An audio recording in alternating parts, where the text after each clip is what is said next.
Welcome to HardScript. Help me reach 5,000 subscribers. Support the video with a like and leave your thoughts in the comments. I came home to a half-empty house and a drained bank account. The kitchen was too quiet. No simmering pot, no playlist from her phone, not even the soft hum of the fridge. It had been unplugged. I stood in the doorway holding a Ralph Lauren suit bag in one hand, fresh from the tailor, and an unopened bottle of Michter's 10-year in the other, meant for celebrating a promotion I hadn't even accepted yet. Melissa left the divorce papers in the living room. No note, no message, just the documents in a manila folder with a neon pink post-it stuck on top. We'll talk later. I need space. She took half the furniture, her clothes, the espresso machine we got as a wedding gift, and every last dollar from our joint checking. Gone. Like a corporate acquisition that closes overnight. My name is Nathan Reed, 43. Director of Financial Analytics at one of the top firms in Boston. I don't raise my voice. I don't lose control. I don't act until I know exactly what I'm dealing with. And 3 weeks ago, I knew this was coming. It started with a Tuesday. I was supposed to be at the gym. Instead, I came back to grab my AirPods. That's when I heard her and Whitney, her best friend since college and a divorce attorney by trade, talking in the living room. Melissa had her on speaker. She didn't know I was upstairs. Just call it a break, Whitney was saying. He's the dependable type. Men like that fall apart without purpose. You take away stability, and they'll crawl back trying to fix everything. Melissa hesitated. What if he doesn't? Whitney laughed. He will. You'll see. You'll have the power, and once he's begging, then you train him to be the husband you actually want. I recorded the entire thing. I didn't react, didn't confront, just hit record and let them dig their hole. Then I did what I do best. I ran numbers. Quietly, methodically. I called HR in Minneapolis and told them I was 70-30 on the relocation offer. They upped the package. 40% salary bump. 2 months of corporate housing. Full relocation support. It was enough to make anyone move. But I still waited. Because I wanted to see if she'd actually go through with it. Now she had. She thought I'd beg. That I'd panic. That I'd throw flowers at her feet, crying in the rain like a bad Netflix husband. Instead, I walked to the bar cart she hadn't taken, poured myself 2 fingers of Michter's, and sat down in the chair she forgot to remove. The one I always used when I needed to think. Fine. She wanted a break? She was about to get all the space in the world. I was halfway down the stairs when I heard Whitney say it. Just call it a break and watch him fall apart. That voice, polished, clinical, confident, cut through the silence like a scalpel. I paused mid-step. The door to my home office was open just enough to see the living room. Melissa was sitting on the couch, barefoot, glass of wine in hand, nodding like she was in a lecture hall, not being coached on how to psychologically destabilize her husband.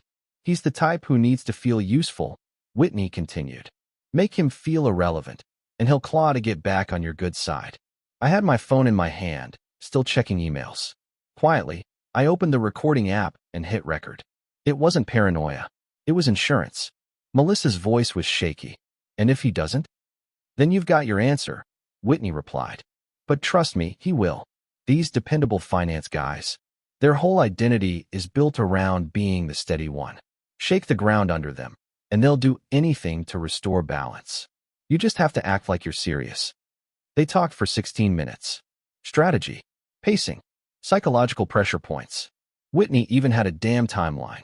By the time they were done, I knew exactly what this was, a soft coup. Emotional destabilization, followed by retraining. Dress it up in therapy talk if you want, but it was still manipulation. I went to the gym like I was supposed to. Worked out harder than usual. Kept my face neutral. Melissa texted later. Hope your session was good, Red Heart. I replied, productive. That night, I pulled up the Minneapolis proposal. The offer had been sitting in my inbox for over a month. I'd gone back and forth on it. New city, new branch, more leadership, less comfort. I had built something here in Boston. Something stable. Or so I thought. That night, I stopped thinking in terms of we. I started thinking like a man alone. Over the next 2 weeks, I didn't ask questions. Didn't dig. I just watched. The sudden shift in her tone. The curated distance. The way she stopped making coffee for 2. The wine nights with Whitney. All the signs were there. I made copies of our financial records. Backed up the security cam feeds. Changed the PIN on my personal accounts. Opened a second storage unit, small, out near Newton, where I started moving anything I didn't want disappearing in a reevaluation period. I even packed a travel bag. Not for drama, for readiness. By the time Melissa dropped the line, "I think we need some space," I was beyond ready. I was surgical. And the best part? She still thought she was in control. She sat across from me like she was on stage. Hands folded, shoulders squared. That rehearsed stillness people practice when they think they're about to deliver something mature. "I think we need a break," she said, voice calm, almost clinical. "Time apart, just to evaluate what we really want." I didn't flinch, didn't blink, just set my pen down and looked up from the quarterly reports I'd been reviewing. Finally, she faltered, just a flicker, but I saw it. That wasn't in the script Whitney gave her. "What do you mean, finally?" I leaned back in my chair, still calm, still professional, reached behind me to the counter, and pulled out the letter I'd been keeping folded in my briefcase. Corporate letterhead, Minneapolis headquarters. Signed and approved. "I've been weighing a transfer opportunity for the last few months," I said, keeping my tone casual, like we were discussing weekend plans. "Regional director. Financial analytics. 40% bump. Full relocation package. Temporary housing for 2 months while I find something permanent." I slid the letter across the table. She read it once. Then again. Her expression shifted. Confusion, then disbelief, then panic, just below the surface. You applied for this?" 3 months ago," I said. "Got the approval last week. I've been debating whether to accept. Didn't want to uproot our life here in Boston." I let that last part hang in the air for just long enough. "But if you're looking for space, Melissa, then this kind of simplifies things." Her lips parted, but nothing came out. I stood up and poured myself another glass of water, the sound of the fridge filter humming behind me. "You said you needed time to think. I'm giving it to you. 4 weeks from now, I'll be on a plane to Minneapolis. You can stay here, take all the space you want, or come with me, or not. Your call." She finally managed to speak. "I didn't mean, Nathan, I meant we could talk through this. Maybe counseling." "Counseling?" I looked at her. "You already decided we're broken. I'm just honoring your decision. No need to drag a therapist into a business that's already been dissolved." The silence between us was thick. She was scrambling now, trying to reclaim the narrative. But it was gone. "You can't just leave." "Sure I can," I said, finishing my water. "It's all signed and approved. They're expecting my confirmation tomorrow. And thanks to your timing, I've got the clarity I needed." Her voice cracked. I picked up the letter and slid it back into the folder. Then I looked her in the eyes. "Call Whitney. Tell her congratulations.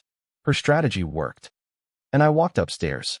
The next morning, she tried to pretend nothing had changed. She made coffee, 2 cups, set mine down in front of me like it was still Tuesday, like she hadn't detonated the marriage 14 hours ago. I didn't touch it, just kept working through the relocation checklist on my laptop. Corporate housing confirmed. Onboarding documents signed. Real estate agent in Lyndhurst already lining up 3 townhomes. She hovered nearby, waiting, watching, hoping I'd open the conversation. I didn't.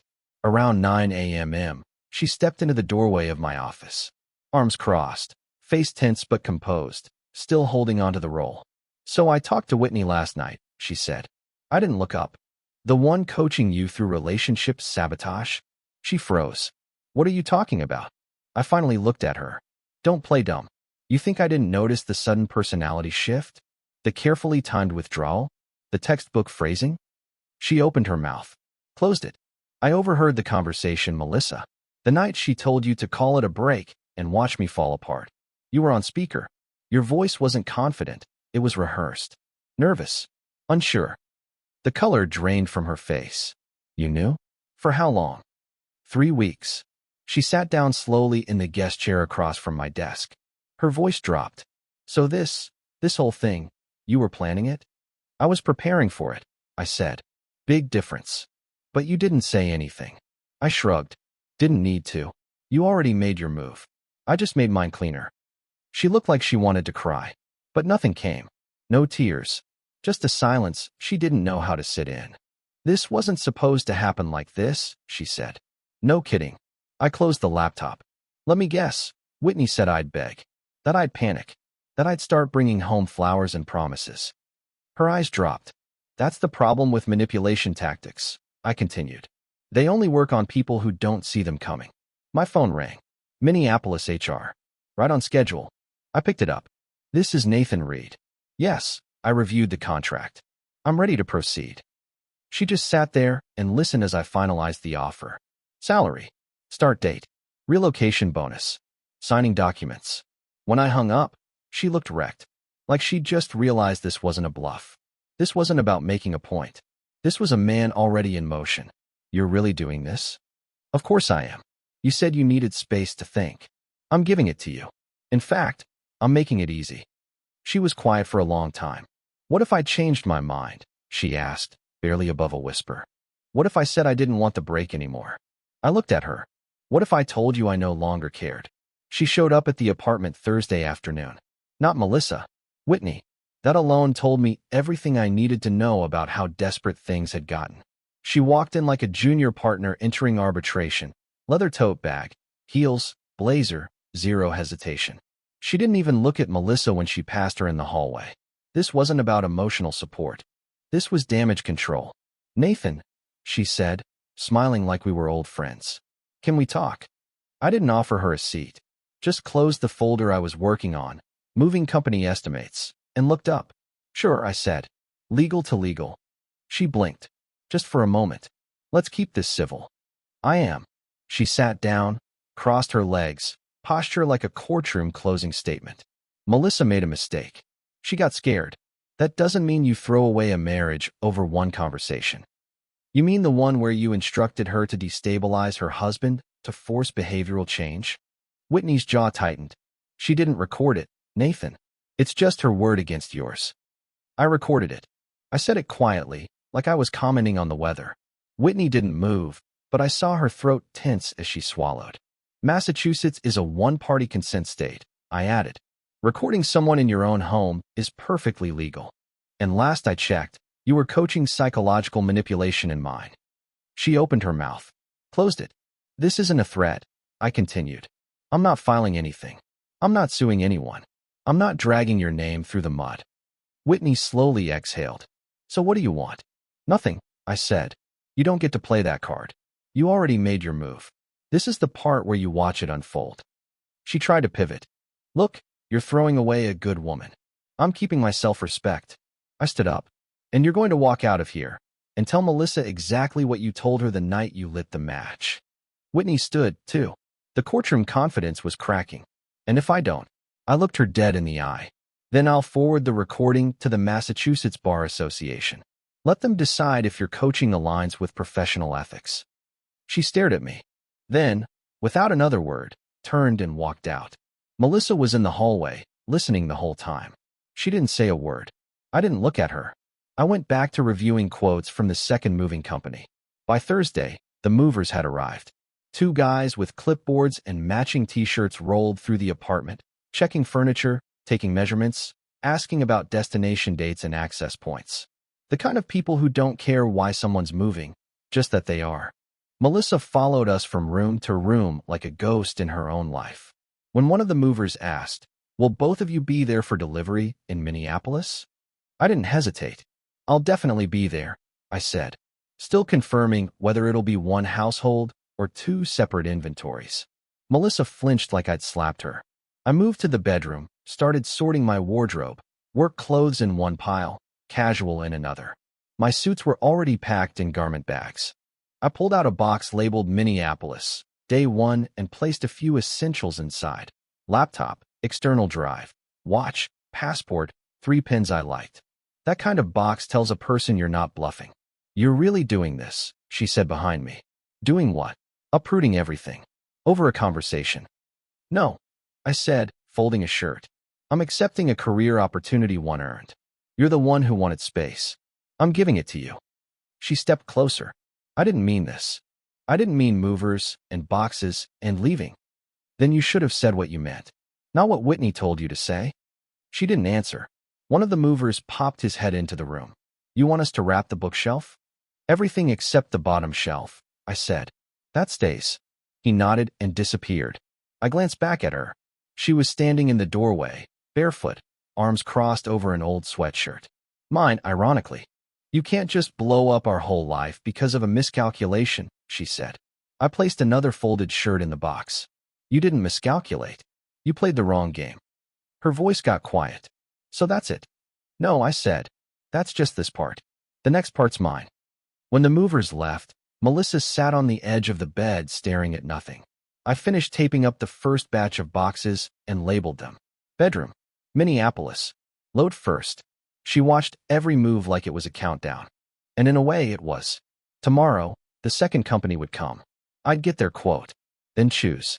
And after that, I'd be gone. Sunday dinner at the Fergusons was supposed to be routine.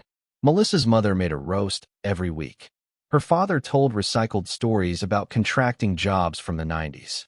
Her sister always brought a dessert that no one liked, but everyone complimented. That day, it felt like walking into a courtroom where I was already convicted. I pulled into their Newton driveway alone. Drove myself. I wanted the freedom to leave without negotiation. Inside, the atmosphere was tight. Too many polite smiles. Too much silence between sentences. Melissa's parents, her sister, her brother, even her grandmother, who usually never left the retirement condo, was there, wheeled in like backup. Melissa stood in the kitchen, pretending to slice bread. She didn't meet my eyes. I sat on the edge of the couch, leather folder in my lap. It held two things, the Minneapolis transfer letter and the transcript of Whitney's coaching session. Donald Ferguson, her father, didn't wait long. So, he said, we hear you're just leaving, running away from your responsibilities. I'm relocating, I replied. For a promotion. Sounds like a convenient excuse, said her mother, lips tied around a wine glass. Midlife crisis in a tailored suit. Melissa sat down beside me, trying to look neutral. It wasn't working. Her brother, Brian, the attorney, jumped in. You blindsided her. She said you've been cold, checked out, emotionally distant for months. I didn't argue. Just open the folder. This is the official transfer letter, I said. Dated last week. But I started discussions months ago, before she ever said the word break. Her sister scoffed. So that's your justification? She asked for space, and you decided to burn the house down? I looked directly at Melissa. Want to tell them what really happened? Silence. She looked away. I pulled out the second page, dropped it on the table. This is a transcript of a conversation between Melissa and Whitney Palmer 3 weeks ago, discussing how to psychologically manipulate me into desperation. Recorded legally, in my own home. The room went still. What the hell is this? Brian asked. Strategy, I said. A plan to destabilize me emotionally so I'd beg to stay in the marriage. She called it a break. Whitney called it leverage. I let the weight settle. You're lying, her mother snapped. I tapped the page. We can play the audio if you'd like. Melissa? She said nothing. Her grandmother, of all people, broke the silence. You recorded her? I recorded Whitney. Melissa just happened to be in the room. Her father leaned forward, eyes narrow. You think that makes you the victim? No, I said. It makes me informed. And now, so are you. I stood up. I'm not asking for permission. Not defending myself. Just clearing the record before I leave. What happens next is up to her. Melissa stared at me, pale and still.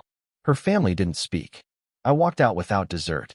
By Monday morning, the text messages started. From Melissa, from her sister, from her brother, even from her father, who once told me real men don't text. They all carried the same theme. You went too far. You humiliated her. I didn't respond. I spent the day on Zoom with Minneapolis HR, going over relocation logistics. I confirmed my flight for Thursday. Booked a furnished unit in Lyndhurst, walking distance from the office, full skyline view, no shared walls. At lunch, Melissa appeared in the kitchen like a sitcom wife. Hair done, new blouse, coffee mug that said Mr. Right, subtle, desperate. Want something? She asked, pouring a second cup. I didn't look up from my laptop. I'm good. She hovered, waiting, pretending it was casual. I talked to Whitney, she said finally. I'm sure she's thrilled. She thinks you're overreacting. Then she's as blind as she is unethical. Melissa sat down across from me. She said the recording wouldn't hold up, that it makes you look unstable. I closed the laptop. Good. Let her try to discredit it. Let her bring it into the light. Let everyone hear her coaching you to train me into submission. Melissa winced. She's worried you'll take it to the bar association. I leaned forward. If she or anyone else interferes with this job, this move, or tries to damage my reputation, it goes public. All of it. Her voice cracked. Nathan, I didn't mean for it to go this far. You didn't mean for me to react like a man with options. You gambled that I'd crumble. Instead, I'm leaving with everything intact, and you're scrambling to rewrite the ending. She tried to smile. What if we start over? Then you'd be repeating the same script with a different stage. I've changed. No, Melissa. You got caught. There's a difference. She didn't respond. I stood, walked to the hallway, and picked up a sealed envelope from the entry table.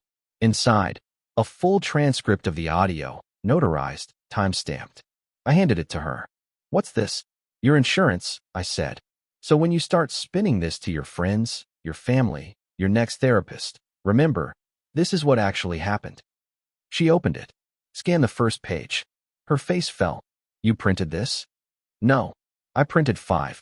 She looked up, stunned. 2 are already in Minneapolis. One's in a safety deposit box. One's digital. This one's for you. She just stared. You said you wanted control. Now you're living in the aftermath of what control really looks like. And I walked out the door to meet the second moving company. Whitney showed up at our apartment that evening. Again. But this time, she didn't ask to talk. She stormed in like she owned the place, radiating that same attorney arrogance I'd seen in courtrooms and bad dramas. Melissa trailed behind her, clearly rattled, but hoping her pit bull would clean up the mess. Nathan, Whitney said, without preamble, this needs to stop. I didn't move from where I stood, by the window, overlooking the skyline Melissa would never follow me to. No, I replied calmly. This needs to finish. She laughed, but there was no confidence in it. You're threatening a woman you claim to love, and now you're trying to blackmail a licensed attorney? Huge strategy. I'm not threatening, I said. I'm documenting. You're the one who decided to turn a marriage into a power play. Now you're facing the consequences of poor coaching. She crossed her arms. You wouldn't dare send that recording to the bar. I picked up my phone from the table, opened a message thread, held it up. Already drafted, ready to send, not just to the bar, but to 3 journalists. And a legal ethics professor I had at Wharton who's very interested in modern attorney misconduct. Whitney's posture cracked just enough for me to see the panic behind her eyes. I didn't tell her to do anything illegal, she snapped. You told her to lie, to manipulate, to emotionally destabilize me until I was malleable. Not illegal, just unprofessional. And I have it all on tape. Melissa stepped in, voice shaky. Nathan, please, can we just all calm down? No, I said, cutting her off without raising my voice. This isn't a conversation. This is the conclusion. Whitney took a step forward. If you send that, you're ruining 2 lives for what? Revenge. Not revenge, I replied. Clarity. I pulled out a flash drive and placed it on the table between us. Here's a copy of the recording. For your own review. If you try to spin this, try to threaten my job, or smear me in any legal circles, I'll bury your career before you finish your next closing argument. Whitney stared at the drive like it was radioactive. You don't get to reframe this, I added. You started a fire in someone else's house. I just let it burn in the direction it was always going. Melissa sat down, slowly, like her legs couldn't hold her weight anymore. This isn't what I wanted, she whispered. But it's exactly what you built. Whitney turned and left without another word. Melissa didn't move, and I didn't say goodbye. Friday. Movers came at 10 a.m. sharp. Melissa was still in bed when they arrived, curled up, facing the wall, pretending to sleep. Or maybe just trying to rewind time in her head. Didn't matter. I wasn't looking for closure. The lead mover nodded at me like a soldier. We'll start with the bedroom. Want the frame disassembled? Yes. Mattress stays. Furniture goes. He didn't blink, just got to work. Boxes were already stacked in the hallway, labeled by room and function. My handwriting, my system, my future. By noon, most of my life was in the truck. Labeled, organized, tracked. Melissa finally emerged, wearing the same sweatshirt from 3 days ago. No makeup, no mask. Just a woman who'd bet everything on a fantasy script and lost. You're really leaving. I already left. She walked to the kitchen, pulled down 2 mugs, hesitated. I made coffee. I'm good. I thought we could talk. We did, I said. You just didn't listen. She sat down at the table. The same spot she'd delivered her opening move 2 weeks ago. I thought you'd fight for us. I looked at her for a long second. You wanted control, not reconciliation. And now you don't know what to do without either. Tears welled up.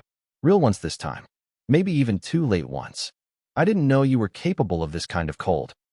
That's the thing about men like me, Melissa. We don't start fights, but we end them.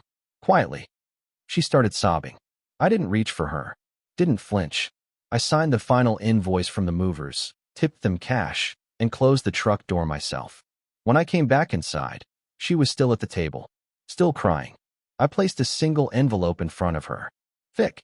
Sealed. What's this? A full inventory of what I'm taking. Breakdown of assets. Suggested split. Already notarized. No lawyers needed if you don't want them. She didn't touch it. I picked up my keys from the hook near the door. My flight's in 3 hours. I won't contact you again. Don't contact me unless it's about signatures or logistics. She stood up suddenly. Please, just tell me this isn't goodbye. I looked at her, and my voice didn't rise. Not even an inch. This is the echo of a door you closed yourself. Then I walked out. No drama. No slammed doors. No final kisses. Just silence. And that silence? It followed me all the way to Minneapolis. And I never looked back. What would you have done in my place? If the story hit you, leave a like. And don't forget to subscribe. It only gets stronger from here.